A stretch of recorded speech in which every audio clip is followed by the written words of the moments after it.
সত্তরকে সেই কখন আসতে বলেছি, এখনো আসলো না। টিপু তো ফোনে বললো আলম টাওয়ারের সামনে থাকবে। দেখি একটা ফোন দিয়ে দেখি। ও ওই যে দাঁড়িয়ে আছে। কিরে, এটা আবার নতুন গাড়ি নাকি? একদম ব্র্যান্ড নিউ। কত দাম নিয়েছে জানিস? 35 লক্ষ টাকা। এত দাম?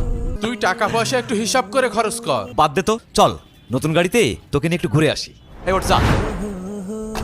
গাড়িতে তো উঠলাম, বললি না তো কোথায় নিয়ে যাবি। তুই আগে সিট বেল্টটা লাগা, তারপর কোথায় যাবো ডিসাইড করছি। আপনারা যে যা পারেন তাই আমাকে সাহায্য করেন। হাই, গাড়ি থেকে হাত ছড়ান, নতুন গাড়ি ময়লা লেগে যাবে। আমি অন্ধ মানুষ, আমি দেখতে পারি নাই, আমার বেয়াদবি মাফ করে দেবেন। এসব ভিখারিদের জন্য একদম রাস্তায় বের হওয়ার মতো নেই। এভাবে বলছিস কেন? অন্ধ মানুষ, চোখে দেখেনি। চাচা এই নেন, এই টাকাটা রাখেন। আমাকে যে 20 টাকা দান করেছে আল্লাহ তাকে সুখী শান্তিতে তুই যে রাখে। ভিখারিকে টাকাটা দিলি, ওর দোয়া কি তোকে সুস্থ রাখবে? বন্ধু, দোয়া অনেক মূল্যবান জিনিস, ভাগ্যের পরিবর্তন ঘটাতে পারে। ভাগ্যের পরিবর্তন করতে হলে টাকা লাগে, টাকা। সবকিছু টাকা